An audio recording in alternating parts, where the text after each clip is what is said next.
Hi everyone, this is Manish Soni from Tax Mantra, and today we are back again with our Advantage web series, webinar series regarding GSTR refund. And for those who are joining us today for the first time, Tax Mantra is a global tax and legal firm providing advisory and tax and regulatory services in India, US, and Singapore. You can visit our website taxmantra.com for more details. And now we begin our today's webinar.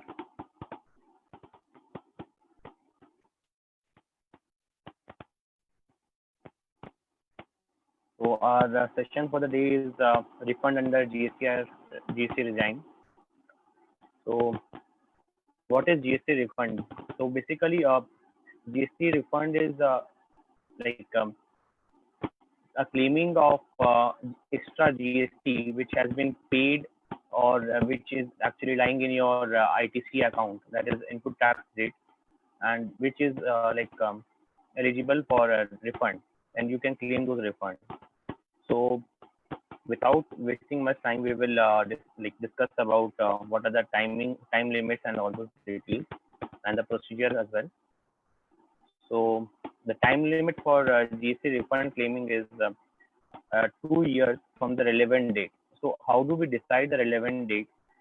We have some points over here. That is, if there is an excess payment of GST, in case you have paid an excess amount of GST instead of the actual liability, then you can claim the refund within 2 years. That is, within 2 years from the relevant date, and the relevant date for such cases is date of payment. So suppose if you are making a payment of 5,000 rupees and instead you have made a payment of 5 lakh rupees, in that case you can claim that refund against the excess amount within 2 years from the date of payment. So in the second case, that is export or deem export of goods by air. If you are exporter of goods and you have some GST input or you have made some payment, then what is the date of such claiming of refund? The relevant date for that claiming is 2 years from the date on which the aircraft in which such goods are loaded and leaves India.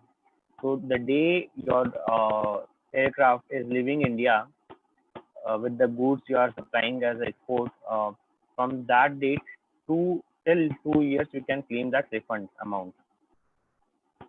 And in case of export of goods via sea, the date of the relevant date is the date when the ship leaves India.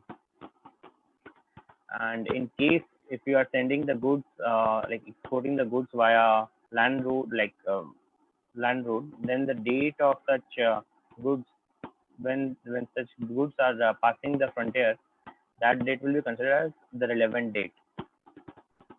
From relevant date, you can claim the GST refund within 2 years anytime.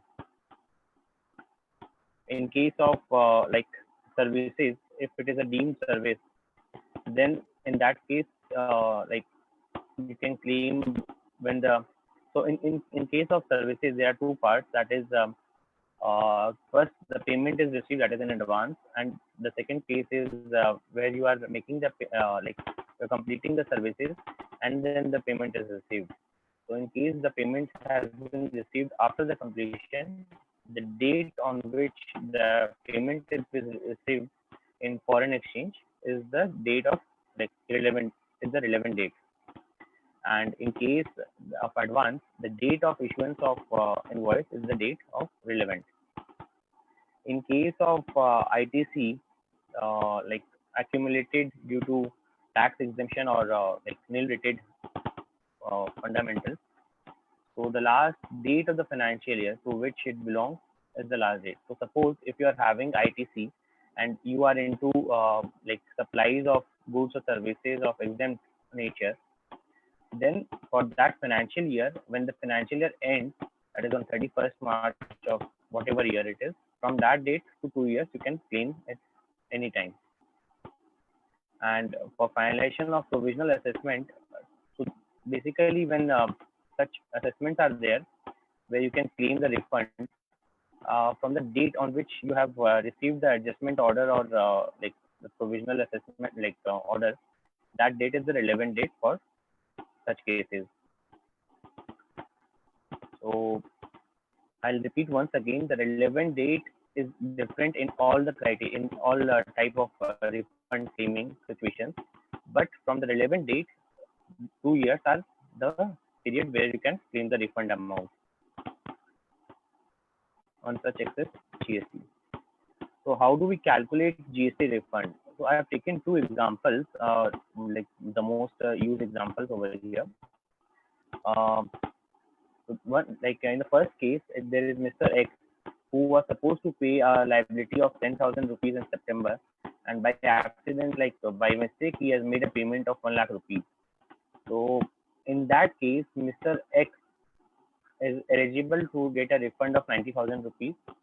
That is 1 lakh minus 90,000. He has made excess payment of 90,000 rupees, and such payment, the relevant date would be the amount date when the payment has been made, and he can claim that amount within 2 years from such payment. That is the like period you can claim the amount. In the second case, we have Mr. X who is engaged in export of services. The accumulated ITC of GST at the end of the financial year is 2 lakh rupees. So in this case, like his export of services, and he is like going to claim ITC on the input, like on the services that he have received in India. In that case, he can claim those amount for the financial year from the date of the from the end of the date of the financial year. That is, for financial year 18-19, he can claim the amount, like the relevant date would be 31st March 2020, and from that date he can claim like sorry, the relevant date would be financial for financial year 18-19 would be 31st March 2019, and from that date to 2 years he can claim it anytime. That is, till 31st March 2021 he can claim the amount anytime. So what are the like eligibility of claiming refund?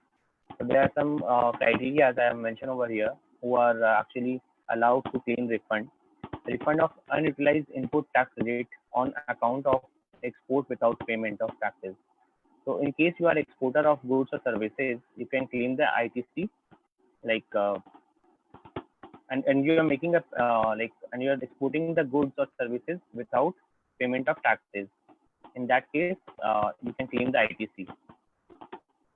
And if you are a like exporter of services and you are making payment of taxes on export of services, in that case also you can claim the like the GST amount that you have paid on the export of services. So first case was where you are exporter and you are receiving services in India, and you are like utilizing that input tax credit to get the refund. And in the second case, you are a like exporter of services, and you are making a payment on export of services. That is like in some cases when you are exporting services with tax payment or goods. Refund of unutilized ITC on account of supplies made to SEZ and SEZ developer without payment of taxes. So similar to export of services, like SEZ is also there, where any kind of ITC you have received on supplies of like made to SEZ unit, you can claim the amount. Refund of tax paid on supplies made to SEZ unit with payment of tax. So you are making a payment to SEZ unit, and you are like it is a kind of where you are not liable to actually pay any kind of output, but still you are making a tax like output payment. In that case, you can claim the refund. Refund of unutilized ITC on account of accumulation due to inverted tax structure. So if you are into like inverted tax structure, and in that case you have some ITC, or like you have ITC which has been accumulated during the year, you can claim those as well. Any excess of like refund of excess balance in the electronic cash ledger. So in the first case that we have discussed, if you have made any advance or excess payment of GST, you can claim those. That is also eligible. Payment of tax paid on intrastate supply, which is subsequently held to be in interstate supply and vice versa. So these are the criteria where like we can claim the refund, and there are also few cases not mentioned over here, but there are some cases as well. So moving on to the next part, that is documents required for GST, like filing GST refund via RFD 01. So I have taken two different examples of like documents required for different cases. And for filing of GST refund, for claiming of GST refund, we have to file a form first, that is GST RFD 01. That is like available, that can be filed on the GST portal. So the first case is where we have a valid LUT, and LUT means letter of undertaking, where if you have the LUT, you can export the goods without tax payment. So refund of unutilized ITC on account of export of goods or services without payment of taxes. So you are not making any payment of taxes on the export of services or goods. In that case, if you have some ITC which you have to which you have, and you can claim those ITC, the documents required are here. So the first document that is required is GSTR 2A copies of the relevant period. So for the period you are claiming the amount, you have to provide the GSTR 2A copies. And then the statement of invoices. This statement of invoices means the sales part, sales invoices, export invoices as well, and self-certified copies of invoices which are not found in GSTR 2A. So if there is any input tax rate you have claimed, but it is not reflecting in your 2A, you can also give the self-certified copies of such invoices of the input.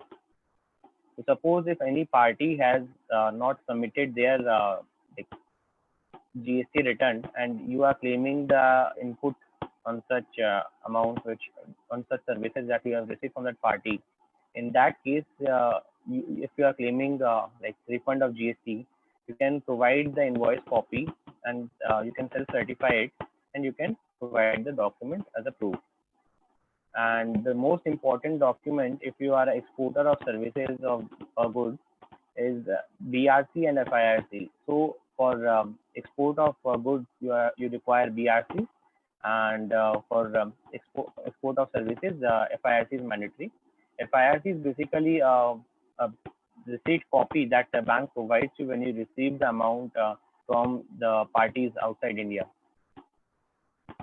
So if they are making any payment, the bank gets credited and you receive a copy of FIRC from the bank. It is called foreign inward remittance certificate. So in the next case, that is refund of tax paid on export of services made with payment of taxes. So in the second case, there is no LUT available, and you are making payment of taxes on export of services. In that case, we require all the documents that has been stated above. In the first case, that is copy of GSTR 2A of the relevant period, statement of sales invoices, self-certified copies of the invoices which are not found in GSTR 2A, BRC or FIRC, or any other documents indicating the receipt of sales proceeds of the services. And there is an addition to this document, that is a self-declaration that the applicant has not been prosecuted for 5 years from the relevant period where the tax evaded is more than 2.5 crore. So these are the 5 documents required in the second case. And moving on to the next part, that is procedure, processing and sanction of refund. So with effect from 26 September 2019, refund process is totally online, is totally electronic, and all the submission, the processing, it has been taken online. So what is the process? I'll have a summary briefing over here. and what are the forms to be filed. So the first form that we need to file is GST RFD 01. So this is basically a like application form where all the statement where all the details has to be filled in, and along with this form we need to submit the documents, the tax invoices, and the declarations and all those details that has been mentioned in the above cases. So once you file this return and you provide this document mentioned, then the RFD1 is submitted. Neither the refund application in the form GST or RFD nor any of the documents shall be required to be physically submitted to the office.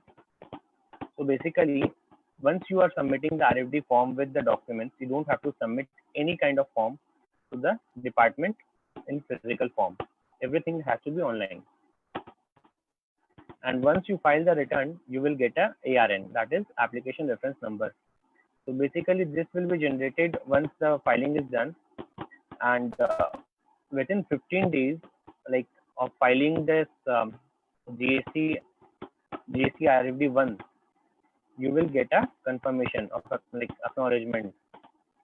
So this ARN is basically to track your application process. This is just an acknowledgement that you have submitted the documents along with the form, and within 15 days you have to receive the department has to send you the acknowledgement or deficiency memo that your documents are right. So what exactly it is, I'll explain. So RFD 01, when it is filed, within 15 days, if it is accepted by the officer, they have to file RFD 02, that is acknowledgement of complete submission. And if there is any deficiency or if there is any discrepancy in the documents provided or in the form, and if the officer is not satisfied with the document or with the application, then they will file they will give you a RFD 03, that is a deficiency memo. It will be issued against RFD 01. So once you receive this deficiency memo, that is RFD 03, a new application has to be filed or rectification has to be made to clear the deficiencies. The reason of deficiency will be written in the deficiency memo. And then we have RFD 04. This is basically a provisional refund issuance of acknowledgement. Once your documents are completely accepted by the officer, they will in 7 days issue a RFD 04 to you, which will be a provisional refund, and it will be 90% of the refund granted. So if you are claiming 100 rupees and your granted value if all the documents are okay, then they will provide you a provisional issuance of this certificate, or you can say form, where you will be approved with 90% of refund. Then the official may issue final order for total refund in place of provisional refund within 7 days from the date of acknowledgement through GST form RFD 06. If the officer is fully satisfied and about the eligibility of the refund claim on account of zero rated supplies. So once this RFD 04 is issued to you, then this is a provisional application acknowledgement for refund. But once they are 100% satisfied with the documents, they will issue a final order, that is RFD 06. After that RFD 06, you don't have to give any kind of explanation or anything. So it is mentioned over here that RFD 06 is basically issued within 7 days from the date of acknowledgement through RFD 06 if the officer is fully satisfied and there is no further scrutiny required. So after issuance of final order, that is RFD 06, the officer will issue a payment advice. So basically, once you get the RFD 06, you will get the refund within some time, that is 60 days from the date of application, that is from the RFD 01 date. you can get the refund. And once you get that refund, then this RFD 05 will be issued. This is basically a payment advice that you have received this amount, and this is the criteria, like this is the breakup. Then we have RFD 08. So if there is any discrepancy with regards to any kind of ITC claim, the officer may also call us for a show cause. Like the officer can issue a show cause notice to the SSC, and it is done via RFD 08. In this RFD 08, they will provide the reason why they have been asked to like come up and give the explanation regarding the document. So I have an example over here where I'll explain all the forms in the process. So the example is a situation where you have filed a return, like a refund claim of 100 rupees on account of zero rated supplies. So basically you are into zero rated supply, that is export. And you have claimed the refund of 100 rupees, and the officer on examination have issued RFD 04, that is provisional refund, and the refund amount is 90%, that is 90 rupees. 100 rupees into 90%, 90 rupees. So you have you have been approved with a refund of 90 rupees, 90% of the actual application, like refund claim via RFD 04. Then the amount has been credited to the bank within the due time. However, on detailed examination, it appears to the officer that only 70 rupees is admissible as a refund. So basically, you have applied for 100 rupees, you got a provisional refund of 90 rupees via RFD 04, you got the amount credited in your bank, and then on the final examination, the officer notices that only 70 is admissible to you. In that case, the officer will issue a RFD 08. So RFD 08 is basically show cause notice. In that notice, they will ask you the amount, like the reason to show cause, that is the amount claimed of rupees 30 should not be rejected. Like you will have to explain why you have to why this is being claimed and should not be rejected by the officer. And then rupees 20 that has been in the first part, you have to explain why this 30 rupees should not be rejected, and the second part you have to explain if found guilty and you are you have been already paid 90 rupees and you are eligible for 70 rupees, that is excessive payment of 20 rupees of refund. In that case, the amount of rupees 20 refunded should not be recovered under section 73 or 74 of the CGST Act. So if you are found guilty and you have to make you have been paid excessive of the GST refund, then that 20 rupees should be refunded to the government with penalty and interest, if any. So in the case last, if the authority decides that you are ineligible for that 30 rupees, then rupees 70 will be only sanctioned in the RFD 06. So the final order is RFD 06, and you will be issued RFD 06 of 70 rupees.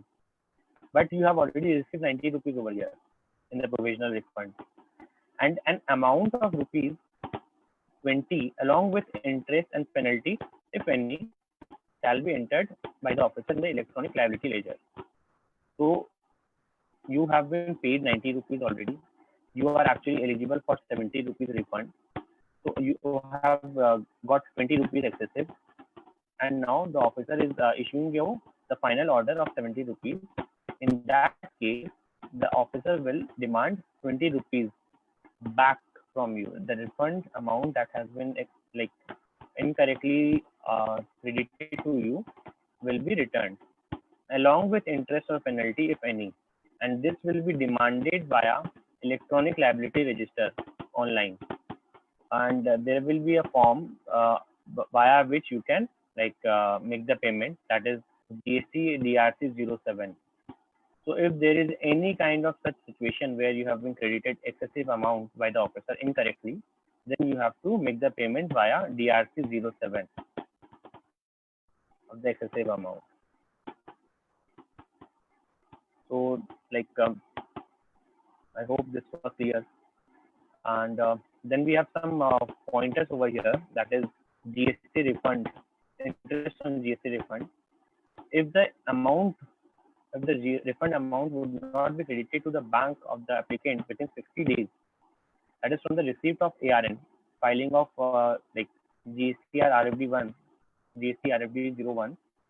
If you have not been credited with the amount of the refund within 60 days, then 6% interest per annum shall be the interest that will be credited to your bank by the government, and that calculation of interest would be from the date of receipt of ARN.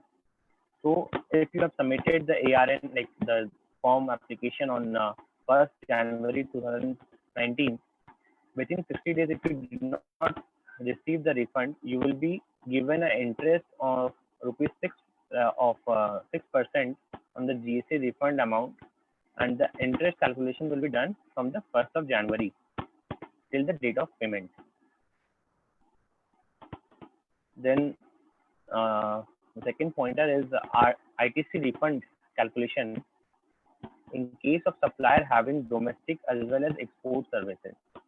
So there are certain this is the major query we received, that is, if you are a domestic, if you are a supplier of services or goods and you are into domestic as well as export services or goods, what is the proportion of ITC that you can claim as a refund?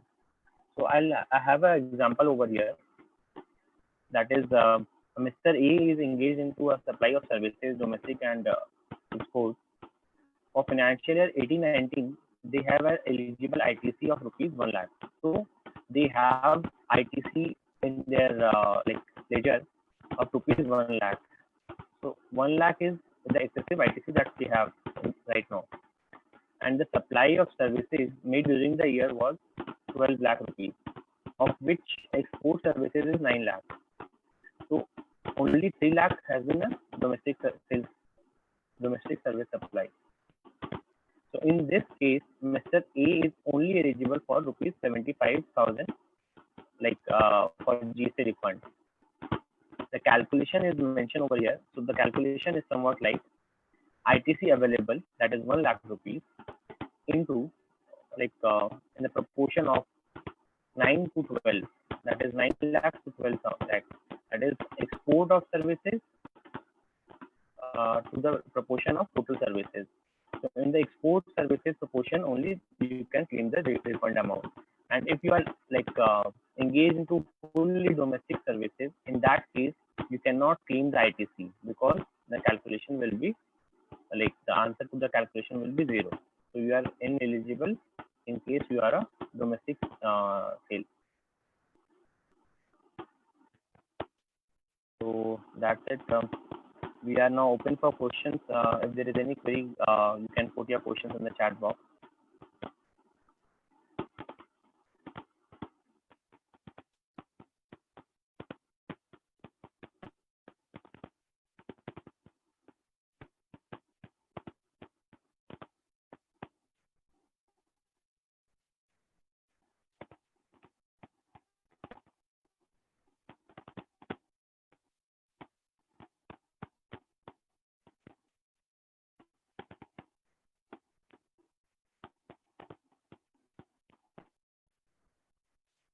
So I guess that's it for the day.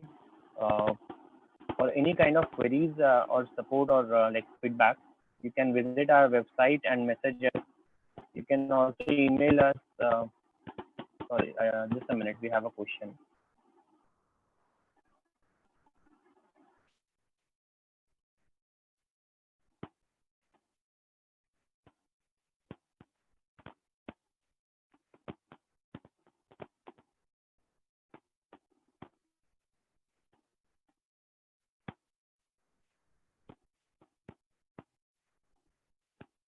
So we have a question from Sulagana Roy. What happens if my GST is consistently, like my input GST is consistently higher than my output every month? Can I get a refund of excess amount? Like if you are into export of services, then we can claim that amount. But if you are totally into domestic services, then we cannot. Like there are some criteria regarding this.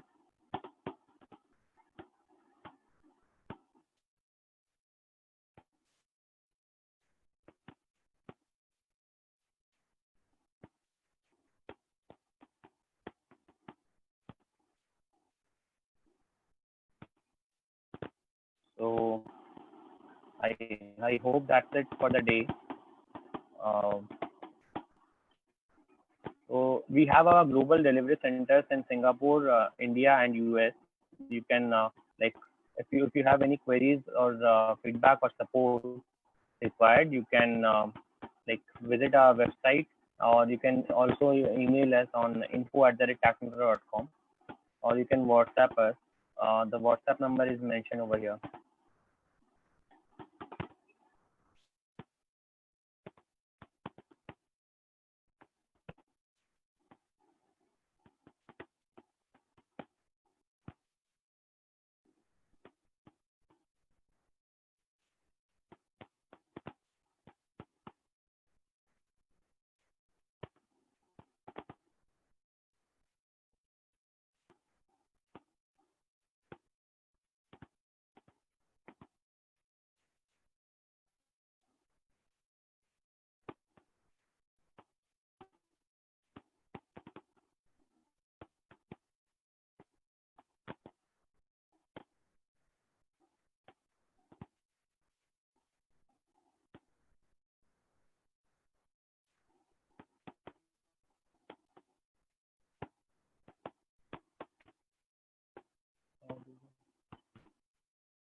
So we have a question over here from Sanjay.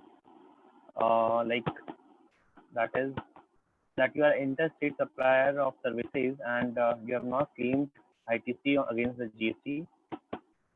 No, no.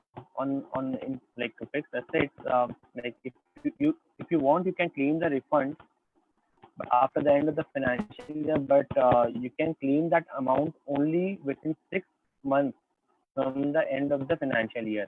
So if you are into if you are asking for the input claim, then you can also claim that amount within 6 months from the date of the financial year, from the end of the financial year. For financial year 1920, you can claim the if there is any ITC which you have to claim, you can claim those by 30th September 2020. So, uh, so if there is any particular query you have, you can drop us an email, or we can if we are putting in some queries, we will revert back to you offline in some time. Thank you.